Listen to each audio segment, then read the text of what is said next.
Session 10. Solving the problem of creating physical and realistic materials. Introduction. For those who have struggled with creating physical and realistic materials for years, in this session, we aim to solve this problem once and for all. The process of material creation can be enjoyable and confident, provided we understand the properties and characteristics of all materials. In this case, you can create realistic materials in the shortest possible time. Starting with the PBR process. We'll begin our discussion on material creation with the PBR process. But what is the PBR process? PBR stands for physical-based rendering. This means that the material we create will display a completely physical and real behavior when interacting with real light. Importance of using PBR. Why should we use the PBR process? Because the new render engines we're seeing recently, such as CoronaGraph, RenderMan, Maxwell, and Redshift, all utilize the PBR process for material creation. To achieve excellent materials, we recommend creating your materials using this method. So, what do you need to create materials using the PBR process? The first thing you need in material creation is a completely real and physical light source. In previous sessions, we extensively discussed real HDRI lights, or natural sky, and corona skylight. Once our scene light is ready, we'll implement the PBR process and learn why we need PBR. So far, you've learned that using PBR is an essential process. Our ultimate goal in creating realistic materials is for the viewer, whether an ordinary audience member or a professional observer, to understand at first glance whether your material is stone, wood, or glass, without any explanation. We must achieve this without needing to explain, with the help of the PBR process. PBR textures.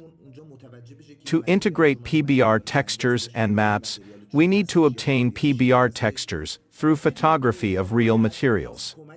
For example, we might take a photo of a brick and, through the texturing process, or take a photo of wood and convert it into a PBR texture. We'll learn all of this together. Physical render engines. Physical render engines typically compute either based on the CPU like V-Ray and Corona, or are fully physical and provide excellent results with the GPU, such as Redshift. Newer engines like Vantage also operate entirely on the GPU and utilize the PBR process. The key to material creation. Kids, here's a crucial point. If you can't create good materials, it's because you don't understand the creation method, properties, and characteristics of that material. For instance, to create a metal material, if you don't fully grasp how metal interacts with real and ambient light, creating metal glass or any other material will be a nightmare for you. So, if you want to learn the material creation process once and for all, please fully understand every word. Enter in the software and material editor. When you press the M key on your keyboard, the material editor window will open. All materials are created within these spheres. The first point is that material creation in 3ds Max comes in two forms, either compact as we discussed in the previous session, or slate material editor. In slate mode, we can work graphically by connecting nodes. For many years now, the primary method for creating materials has been in this slate mode. This method is a bit complex, but we'll try to touch upon it briefly in this session. However, my personal preference is working in compact mode because it's faster. The reason many users prefer compact is that once you fully understand its options, there's no longer a need for nodes and graphs. When you have a sufficient understanding of what you're doing, I believe it doesn't matter which mode you use. The importance of learning PBR for all render engines. Kids also know this. If you learn the PBR material creation process, you'll be comfortable in all render engines. You won't have any problems. When I say, engineer, it's time to work with, for example, Corona, you won't say, oh, I don't feel like starting over, because there is no over, the process is the same. By learning this process, you can do the exact same thing in Redshift, or even in software like Lumion. Scene preparation, setting up the light. For now, I'll start with the compact mode. Let me reset one of these spheres. We have a script that allows us to reset all these slots at once and get them ready for work. Before we start creating materials, we mentioned that our scene light needs to be ready. I don't think we have any light here right now, so we'll go ahead and assign an HDRI to it. To begin, I'll go to the Settings section and the Scene tab. From here, we can add an HDRI or a Corona Sky. I won't choose Corona Sky because Corona Sky doesn't provide much reflection here. I want to select an HDRI that has a background. I think it's better to choose a good quality HDRI, for example 16K, to ensure good quality. Because if I don't choose an HDRI in such a way that, for instance, the foreground is full of trees, or the background isn't empty, the horizon line might appear black. Using Light Mix. For the light we've assigned, I want to use Light Mix. I'll render 3 light mixes generally, which are selected, and I can assign a material here. Kids, to start creating materials in the Corona render engine, we have 2 fundamental materials. Main materials in Corona, from Corona MTL to Physical MTL. In earlier Corona versions, version 6 and below, we had a main material called Corona MTL. However, from version 7 onwards, Corona MTL was removed, and 2 new options were added, Corona Physical MTL and Corona Legacy MTL.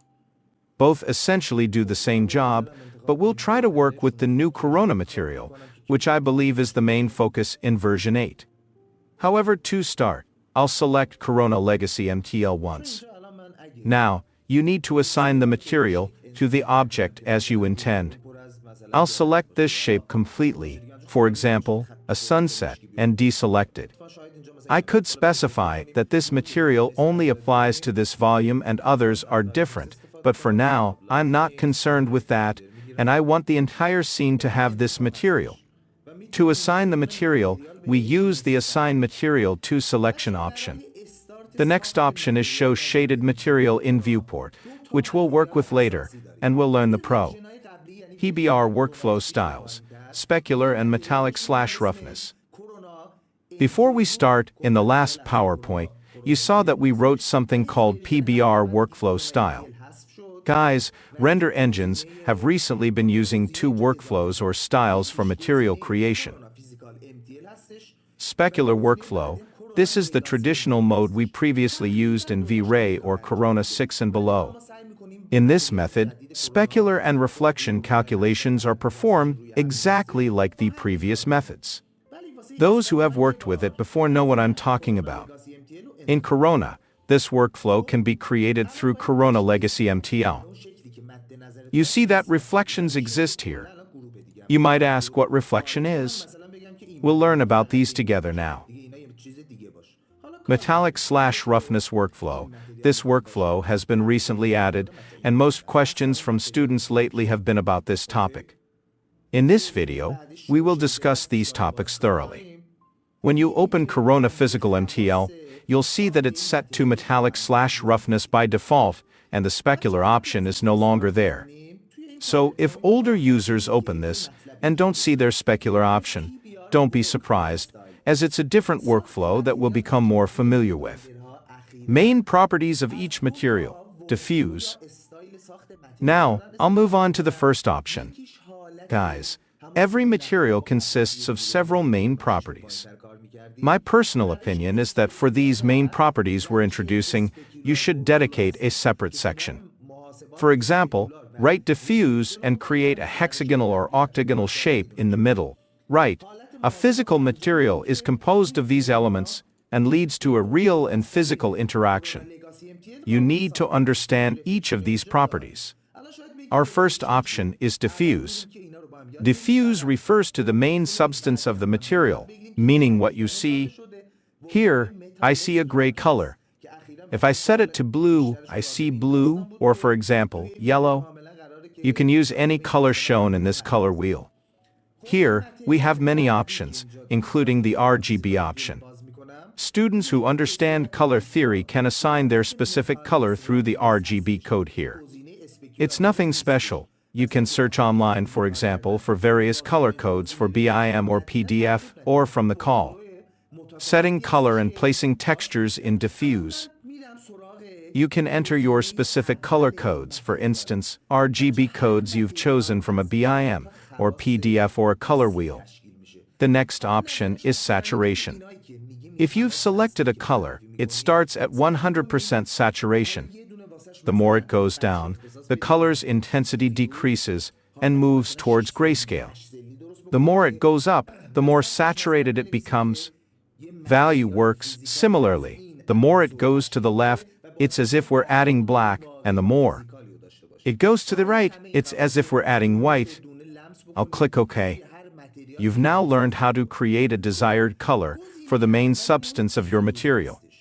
Just one note, if this option amount is 0, it doesn't matter what you've assigned to it. It's as if it's completely inactive. So, I'll set it to 1 so it's active and needed. Channels and maps in material creation.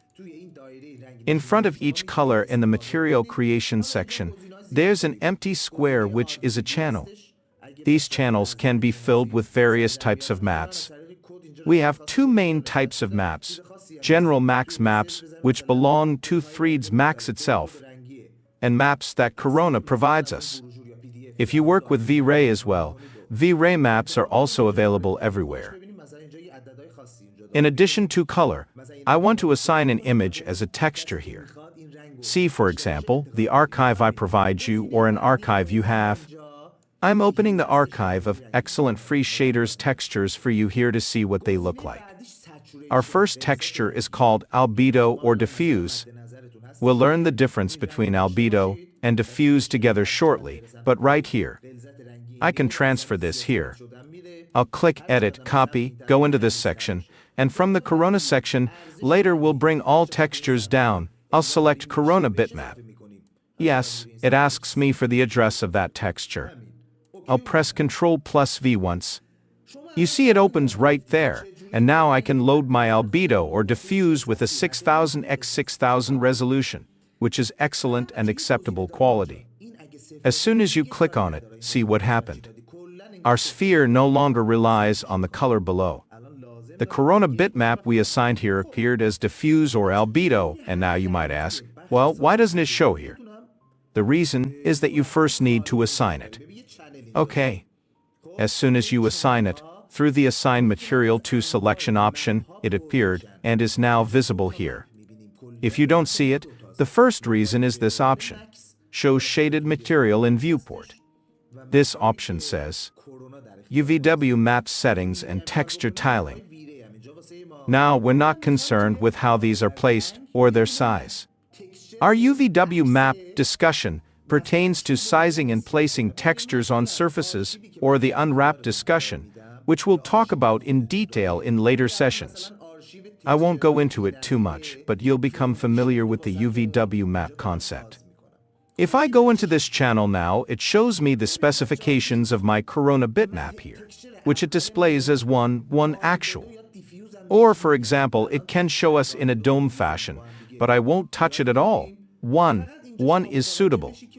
We won't deal with real-world size. From this section, we can adjust its tiling. I'll set it to, for example, 2x2 or 5x5. I want it to be a bit larger. My apologies, I made a mistake. I'll set it to 0.2x 0.2 to make it a bit larger. Perfect. The next option here, we can rotate it. From this section, I don't want to rotate it now, but know that the rotation method is also from here, 45 degrees, 100 degrees, 90 degrees. Since it's suitable here, we don't want to rotate it. Now, from this option too, kids, look at this option, rotation. It didn't work in the environment there, but with this option, we were able to rotate this, 45 degrees, 90 degrees. That's it. Blur. One important next option is the blur option. Kids, if I click the show result option, it flattens this here, and I can fully see its surface. Well, look at blur. Blur in texture. Currently, blur is set to 1. If I increase it, you'll see that all my details are destroyed and become blurred. So, why is this used? When you're rendering from far distances and know that details aren't that important, you can increase this option to save render time. By reducing this option, the minimum being 100th, it shows us all the details here. I'll set this to the minimum because I need high detail. Go to Parent. Learn Go to Parent. Whenever I say Go to Parent, it means this. Look, I go inside a channel, it's like a big bowl you've entered, and you want to return to the main bowl, you click Go to Parent. Translucency. Our next option is translucency, which I won't explain now. Translucency means that some materials. Let me open my chart. Kids, I've opened this chart for you now. Consider this highlighted surface. Imagine it's the main material of that surface. Light rays, light from HDRI or direct lights, or any physical light essential for the PBR process, interact with surfaces in a way that rays collide, and these collisions result in reflections. These returning reflections. Reflection. Now, let's go into the Max environment. We have an option called reflection. Since its option is currently set to 0, it's practically inactive. As soon as I open it, as seen in this sphere, the environment's reflection also occurs within it. So, this process is called reflection. Write this down. Almost certainly, all objects and scenes in nature and reality have reflection. Even, for example, this concrete I've poured here, even if it has minimal reflection, it shouldn't be 0. So, the appropriate reflection for this is approximately this it demonstrates. We're not concerned with this now. Just know this. If the amount option is 0, it's practically inactive. If it's 1, it's active, provided it follows these two. So, how does it follow these two? Kids, I'll click on this color. We have an old rule in 3D software. We use a black and white color to control specific elements of some materials. For example, this rule applies to reflection. In reflection, opacity, displacement, bump in all of them, they use the very important black and white rule. So, what does black and white mean? It means when this color is currently white, we're using maximum reflection, as if the number 1 is active. The more I drag this towards black, it's as if I'm removing its reflection. How good? So we can always keep this amount at 1 and choose our suitable reflection through this color. Taking test renders and reviewing. Okay, now I'll set reflection to 0 and take a test render. I'll lighten my scene a bit. Okay, I'll stop it. I'll save it in the history. Kids, please proceed with this method. Keep taking tests, see what effect it has. For example, this might be boring, but we said we want to learn material creation once and for all so we can enjoy it. I've now set it to the maximum option. Blur is currently at 1. If I increase it, all the texture details will be destroyed and blurred. Why do we use this feature? When rendering from far distances and texture details are not highly critical, you can increase this option to reduce render time. By decreasing this option, its minimum is 100th, all details are displayed. I'll set this to the minimum because I need high detail. Go to Parent. Remember, go to Parent. Whenever I say go to Parent, it means that when you've entered a channel or a sublayer of a material, you can click this option to return to your parent or main layer. Translucency. Our next option is translucency, which we won't cover for now. Translucency means that some materials. Let me open my chart. Consider this highlighted surface. Assume it's the main material of that surface. Light rays, whether from an HDRI or direct lights, any physical light necessary for the PBR process, interact with surfaces in a way that rays collide, and these collisions result in reflections. These returning reflections are called specular reflection. Reflection and glossiness. Now, let's go back to the max environment. We have an option called reflection. Since it's currently at 0, it's practically inactive. As soon as I activate it, as clearly seen in the sphere, the environment's reflection appears within it. So, this process is called reflection. Be almost 100% sure that all objects and scenes in nature and reality possess reflection. Even the concrete I've poured here should have at least some reflection and shouldn't be 0. The appropriate reflection for this material is approximately in this range, points to the value on the screen. Just know this. If the amount option is at 0, it's practically inactive. If it's at 1, it's active, provided it follows the color settings. But how does it follow the color? I'll click on this color. In 3D software, there's an old rule that black and white colors are used to control specific elements of some materials. This rule applies to reflection, opacity, displacement, bump. So, what does black and white mean? When this color is currently white, it means we're using maximum reflection, as if the number 1 is active. The more I drag this towards black, its reflection decreases. So we can always keep the amount at 1 and choose our suitable reflection through this color now. I'll set reflection to 0 and take a test render. I'll lighten my scene a bit. Okay, I'll stop it. And save it in the history. Kids, please follow this method. Keep taking tests to see the effect of each option. This might be tedious at first, but we said we want to learn material creation once and for all and enjoy it. I've now set it to the maximum option. Refined calculation and IOR, index of refraction.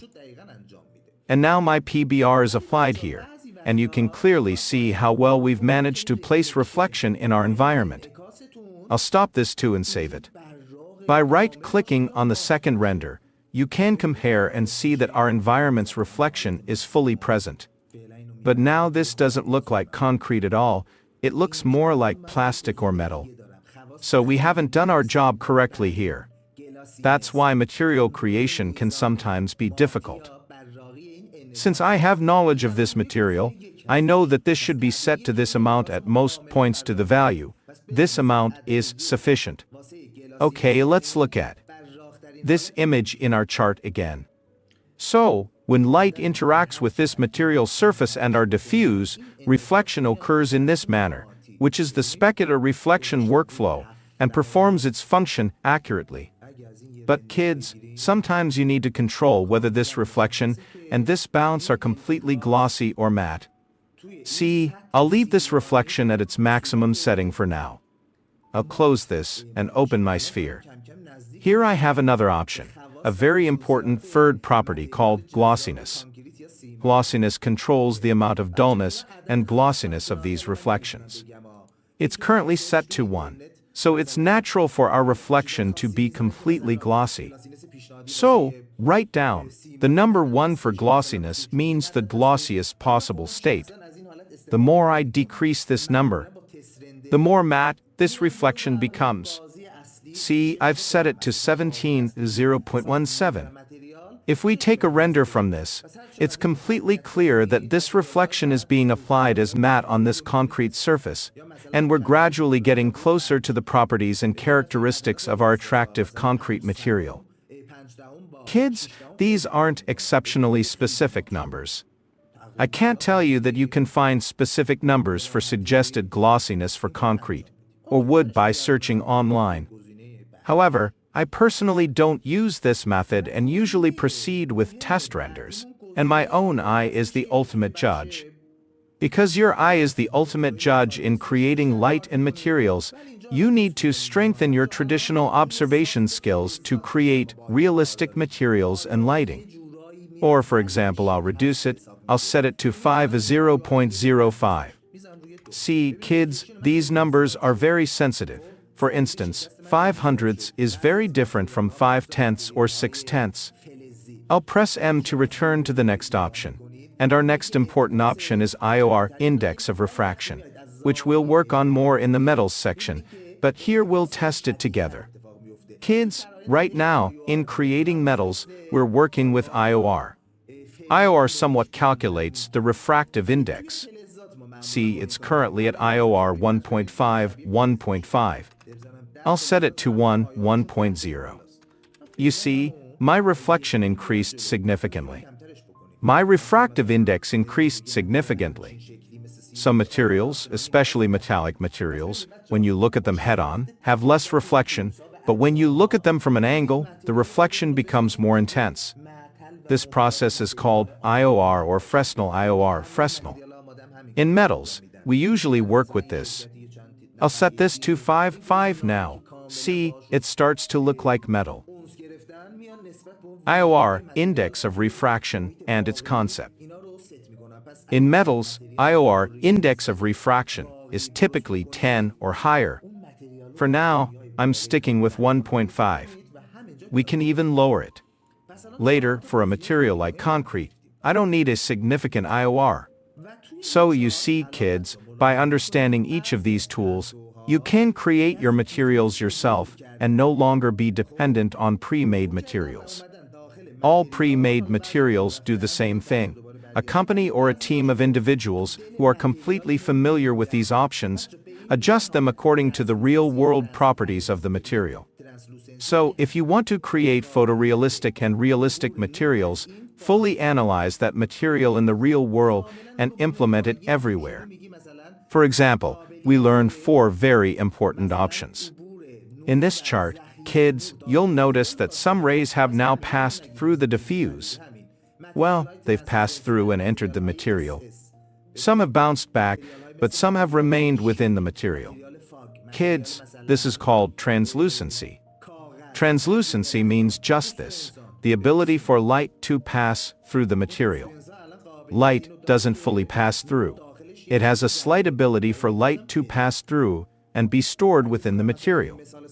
Refraction for transparent materials. We also have an interesting option. Some materials allow light to pass through them completely, with no limitations on light storage. This is exclusively for glass materials. I'll select a Corona Legacy MTL. We have an option called refraction. See, if I open this, we have the glass material here. The more you drag this color, which is currently white, towards black, or you can maximize it to pure white. Pure white means light passes through completely. It's perfect glass. See, our glass becomes smoky, less light passes through it now. However, this is provided that the diffuse is black, because just like metals, glasses derive all their reflections and properties from their reflections. Similarly, so, that was refraction. Don't confuse refraction, bending of light, with reflection, bouncing of light. Reflection means the bouncing of light, meaning the return of reflections. Refraction means the bending of light, meaning by activating this option, you allow light to pass completely through the material, which you only do for glass materials. For others, we close this. Summary of material properties. Okay, we've learned about these few objects. Diffuse or albedo. Reflection or specular. Glossiness or roughness, which is unique and has no similar counterpart. EW workflow, metallic/roughness. Kids, our next material mode, our next material workflow, is the new and completely powerful Corona Physical MTL. It provides us with all the new features and these new workflow modes. Now, kids, if you want to download textures from the Quixel website, you'll see that the Quixel website mostly operates in the metallic/roughness workflow. So why shouldn't we learn it and use it in our work? Choosing the right material workflow. Kids, an important point.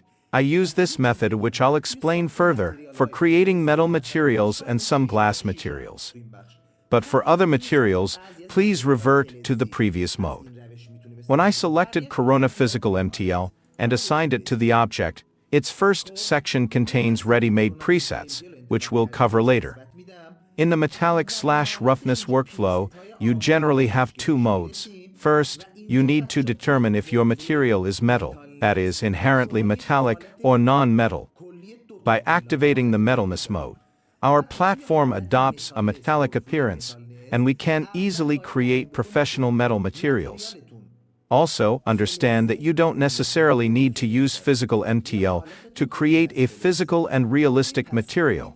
Corona Legacy MTL can do the job just as well. So, for now, I'll set this to non-metal.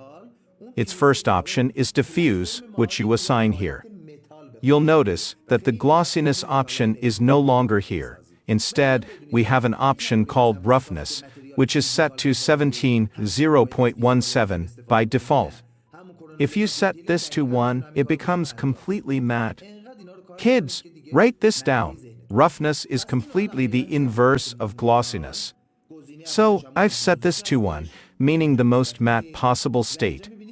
If you set it to 0, it means the glossiest state. Difference between roughness and glossiness. That's roughness and glossiness. You might ask what the difference is. In the next session, we'll discuss their differences, which aren't substantial. It's just a specific mode and style for material creation. We'll learn both so that we can work with any render engine in a completely updated and modern way. Here, we no longer have specular and reflection options. We have the IOR option according to this metallic/roughness workflow. So, roughness determines the overall nature of the material and its metalness. Using the specular workflow in Corona Physical MTL. That's the difference between them. Now you might ask if you can use specular here with, for example, the specular reflection workflow within Corona Physical MTL. Yes. See, I'll create a Corona Physical MTL, and now I want to work within Corona Physical MTL using the metallic/specular glossiness workflow. So, I'll go to the advanced section here. You'll set my roughness mode to glossiness, the old method, and my IOR mode to specular. And now, exactly that workflow has appeared for me, and I can increase my specular, make my glossiness duller, and precisely implement the Corona Legacy MTL operations here as well. So it's great to get used to using this physical MTL. Now, I'm not saying it's a matter of preference where you say, I've fallen in love with the metallic/roughness workflow. No, for certain specific materials we have in mind, some materials require the physical MTL and metallic/roughness workflow, while other situations are suitable for creating specular and glossiness states. Summary and preview of the next session. Okay, kids, review these options together. Watch this video a few times, it was a very important session. In the next session, we'll move on to the next very important options of our material, such as bump, displacement, ambient occlusion, BRDF, bidirectional reflectance distribution function modes, anisotropy, and the rest of our interesting material properties. Okay, we have reached the end of this session, and we covered all the important points. Be sure to practice and repeat these features so that you are prepared for the next session.